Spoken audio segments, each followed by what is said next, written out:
Hi, and welcome to episode 290 of the Untethered Podcast. This is your host, Hallie Bulkin, and I cannot believe we are 10 episodes away from 300 episodes. That is wild to me. We will actually cross the 300 mark this year. Wow. Okay, right? If I'm doing math correctly? Yeah, I think we will. Anyways, so I want to talk to you this week on today's episode about choosing the right orofacial myofunctional therapist. Like, how I get this question all the time. How do I know who to choose? How do I know who's best for me or my child? And there's a lot of things that play into this, right? But I just wanted to give you like a few tips today. So let's jump in. Let's talk about those. But of course, really quick, before we do that, I have to let you know that if you're listening to this during the week of October 21st, the myomembership.com has now opened its doors 5 days only. Come and join us.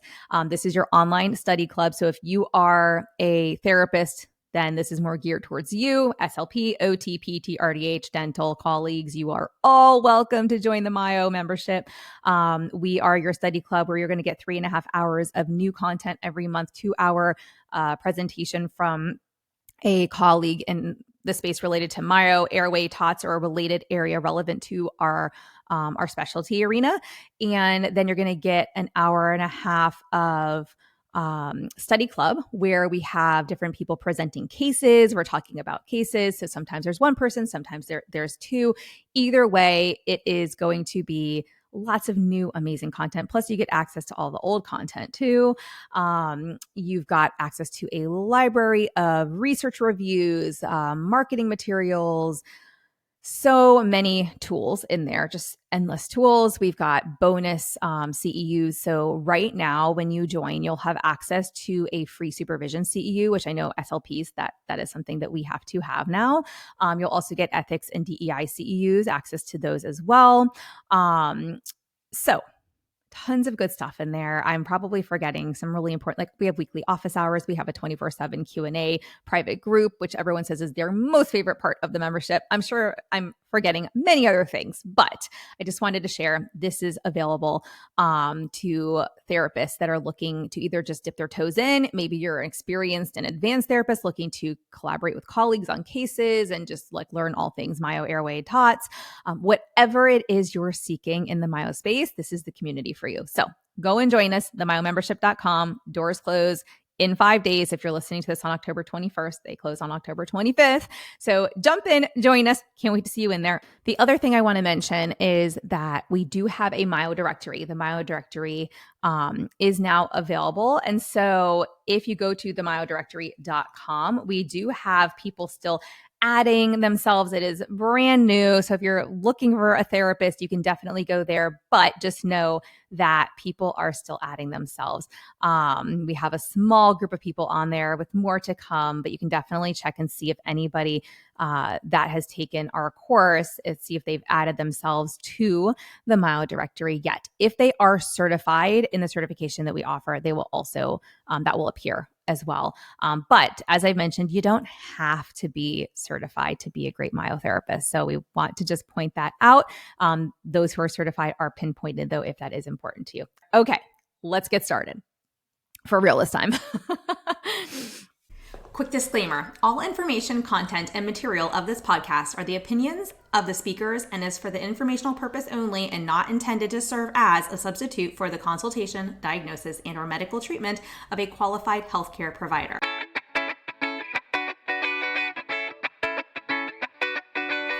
Welcome to the Untethered Podcast. I am your host, Hallie Bulkin. I'm a certified myofunctional therapist, feeding specialist, podcaster, business owner, and mentor. This podcast is all about getting your questions answered and collaborating with colleagues to bring you the most up-to-date information in the orofacial myofunctional therapy, airway, tethered oral tissue, and pediatric feeding therapy space. If you're new here, I challenge you to keep an open mind and join my mission to spread this message far and wide. If you've been around since June 2019, thanks for being a loyal listener. As we jump into today's episode, remember to listen with correct oral rest posture. Tongue up, lips closed, teeth apart, breathe through your nose. Let's get started.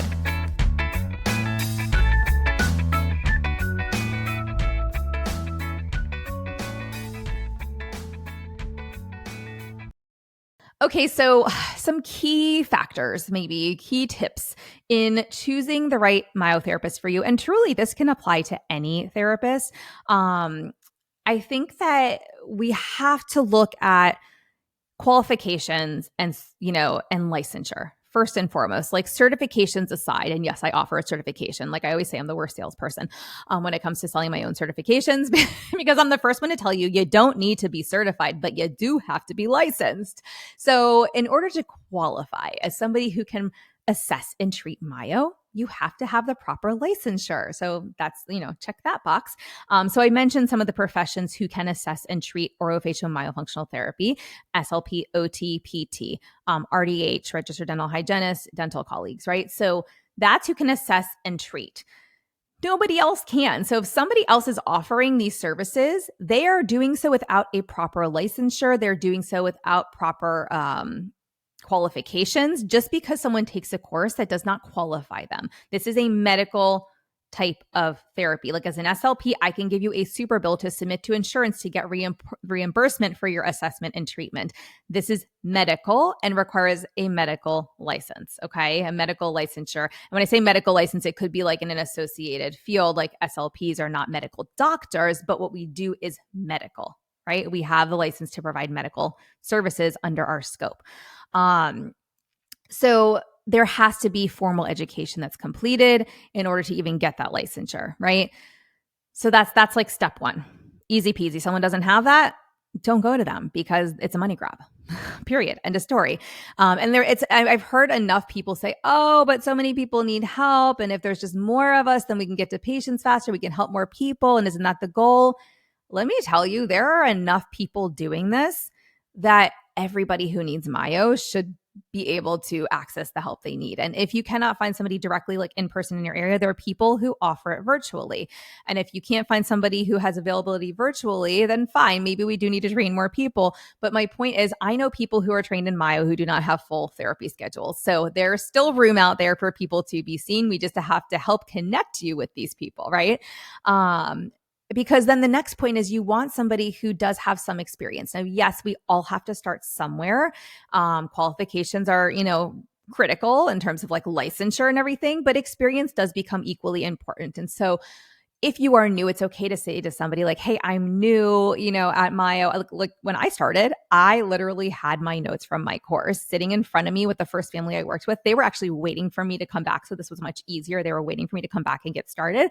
But I remember like sitting there with my notes and being like, hold on a second, and kind of like reading some stuff that I'd written down, being like, oh, okay, yeah, okay, great. And then basically just trying to get my hands on as many faces in that first week. I did 8 myo assessments my first week back from my initial course because I wanted to start to feel what was going on these faces and understand what may be more typical or what may need to be addressed, right? And so by doing that, I very quickly started to get more experience, right? So I'm not talking about like experience by number of years, because there's people who've been in the field 30 years and maybe they've treated 10 myo cases, where there's people who've been in the field for a year and they've treated 1,000 myo cases. Maybe not 1,000, let's say 200. You get the point though, right? You understand that what I'm saying is like, you've been able to treat a lot more case-wise at a younger age because it's your specialty versus someone who's not specialized in it, who maybe just kind of dabbled in it over time, right? So I'm not saying that number of years, and don't like check my math. Math is not always my strong suit, guys. Like if it's not mathing, like it's fine. You get the point I was making, right? So I'm sitting here going, okay, maybe 200 is not realistic. Like that seems like a lot too. It might be that they've treated, 40, I don't know, people. It's still a lot. That's a lot. If like all they're doing is myo, or they're just doing myo and feeding. Like in my practice, we've got therapists that specialize in pediatric feeding and orofacial myofunctional therapy across the lifespan. And so that's who they're seeing all day, every day. And if they're seeing 28 patients a week, then 28 times the number of people that, some people go through therapy in 12 weeks, some people go through it in a year, right? That can impact how many people you see in a year, right? That's why my math wasn't mathin'. But you get my point now. That experience starts to build, and it can build early and young. So when I say this, I'm saying look for people who very clearly promote that they do this therapy and they have the licensure to do it, okay? Because those are the people who specialize, even if they've only been doing it for a couple of years or they're new. right? If they're new and they have somebody, like, for example, in my practice, I've got a couple of new therapists, but they're already out there and they're coming back to me like within their first year of doing myo, and they're coming back to me like wanting to discuss cases. I'm like, you have nailed everything. Like, you hit the nail on the head with everything you just said to me. I actually have, like, I don't have anything else to add to this. Like, you're doing exactly what I would be doing. And I think that that's phenomenal because that speaks to their ability to be mentored and learn, right? And we discuss cases and they've learned from past cases, and now they're applying what they've learned to new cases without having to come back to me. But at the same time, when they were new, they had me as a mentor, right? And that's something that we offer in my Myo membership is we offer the mentorship that so many seek, that many tell us they cannot find, so that you can get started with patients. And that, if you have a myotherapist that you work with, I'm talking to, now non-therapists or parents of kids, maybe you are a therapist, but someone's working with your child, who's like kind of looking for that community and for people to bounce cases off of, bounce questions off of. That is what the Myo membership offers. That's a big, big piece of the Myo membership. Okay. So we've talked about, obviously, licensure. We've talked about experience, specialization. I also think that the treatment approach and the way in which somebody is taught to do myo matters, because there's some courses out there that teach very cookbook, cookie cutter. Everybody goes through a 12-week program. Everybody starts with this exercise and they move to this exercise and then they do that exercise. And I'm here to tell you, no, that is not how it works. And if like you've got two kids going through therapy and they're doing the exact same thing, no, just no, it's not how it works. So we need to be learning what we're doing, why we're doing it, what muscle group are we working on, and why. That is something that I teach. Why are we addressing these things? That way you can pick and choose what that patient needs to work on, and their therapy will be very tailored to their needs, not just some like 12-week cookbook program, because those don't work. I can't tell you how many people have spent thousands of dollars and have gone through these 12-week quote unquote myo programs, where everybody's kind of prescribed the same thing each week. And then they're frustrated because it looks like they've never had myo a day in their life. And they land in my practice or some of my colleagues' practices, and they're frustrated, and we're frustrated for them because they have now been sold a program that didn't do anything for them. It was not individualized. It was cookie cutter. It was just somebody taught them that they need to do day 1, you do this, day 10, you do that. No, that's not how myo works. We are human. We are not robots.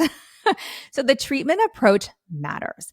And it's really, really important that you find out before investing if someone's using language like 12-week program, 10-week program, that should be a red flag to you. Like, you should be on high alert that this is probably cookie cutter, because a true therapist who's doing myo cannot tell you how many weeks it might take you to graduate from your myo program. We have to assess you first. We have to understand what we're working on. We have to know, like, younger children may take longer because some of what we're asking them to do is more advanced. And if they're cognitively intact at like as a 4-year-old or older, then most of the time they're appropriate for myo. Sometimes age 5 is more appropriate than 4 cognitively, meaning like they can follow directions of a 5-year-old or a 4-year-old at minimum. Then, it might take them longer because it's more challenging versus an adult who might move through faster because it clicks faster what we're asking you to do. Now, I'm not saying wait till the kid is older. That's not the solution. We want to address it now. But there are some kids where it might take 4 months and other kids where it might take a year. We don't know that. We don't have a crystal ball. We cannot just assume based on the evaluation either that your child is going to take X number of months or weeks to complete this. It depends how they respond. It depends how good you are doing homework, but that is really what I wanted to say. So I'm just going to say it. How good and consistent you are at doing your homework. Like, are you doing it? Are you not doing the homework that we give you? Because those who do the homework move through a lot faster. And so if your goal is to move through faster, do the homework that your therapist gives you. Okay. Thank you. But the treatment approach really does matter. Okay. And so some of the other things that I will say as I wrap this up, I can do another episode on like how to pick the right course for you, because I get a lot of therapists asking me like, what's the difference between this and that? And how do you pick the right course and all that fun stuff? It's more so about being able to take a course where you leave and you understand, as I said, how to assess and how to make sense of what you found and how to, there's a lot of information. I'm making it sound super simple. There's a lot that goes into understanding that. And then also understanding like where to start in therapy and how to continue therapy and why you're treating something and why something presented the way it did and what muscle groups are involved and how that impacts function and how everything is interconnected. So many courses out there don't teach people this stuff. It's very, like I said, kind of cookie cutter, and people want to condense things and make things faster. So like in my own course, I did try to do that, but I always say it's like without the fluff. Like I'm not going to just add hours to have it be a certain length. I'm going to teach you what you need to know, everything you need to know to go out and do this successfully.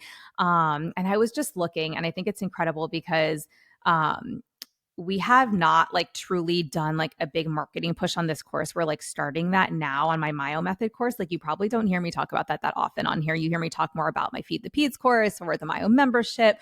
Once in a while I might mention the Myo Method. Like of course I announced back in 2021 when I released it, and I mentioned that I was going to do it and all that fun stuff. But I've had over like 450, I think upwards of, it's over 450. I don't remember the exact number right now. People purchase that course and go through it and complete it. And what's really cool is it's all been by word of mouth. And it really got me excited last week because someone said to me, oh yeah, well, I bought your course because that was like the top course recommended in this Facebook group. I was asking like what Myo courses people were taking. And, people were saying, oh, take Hallie's, Myo Method because it actually teaches you how, like, you understand what you're doing. You understand how to assess, you understand how to treat, you understand what to do with your patients. And I was like, oh, thank goodness. Like that was my goal. My goal is to take the information out there to simplify it for you. It's not revolutionary information. I did not make it up, but what I did was I took all the information out there and I put it into a pretty package and I made it digestible by different, for different learning styles. Plus you get lifetime access to my courses. So anywho, my goal was not to talk about that today, but I wanted to go there for a second. So I will dive in a little bit more on the next episode and talk a bit more about like which course to take, how to pick a course, and with also the understanding that I'm a course creator. And then even like some of the differences between the certifications out there, because I get those questions a lot. So stay tuned for that one next week. But for right now, the doors to the Myo membership are open. So go to themyomembership.com and join us. We cannot wait to see you in there. For now, this is Hallie signing off. Thanks for listening to this podcast. If you found value in this episode and want to hear more of these Myo Tots airway and feeding related episodes, be sure to leave a review on Apple Podcasts and share this episode on your social media platforms. You can access free resources and all I offer at HallieBulkin.com or pop over to @HallieBulkin on Instagram to get all the latest updates.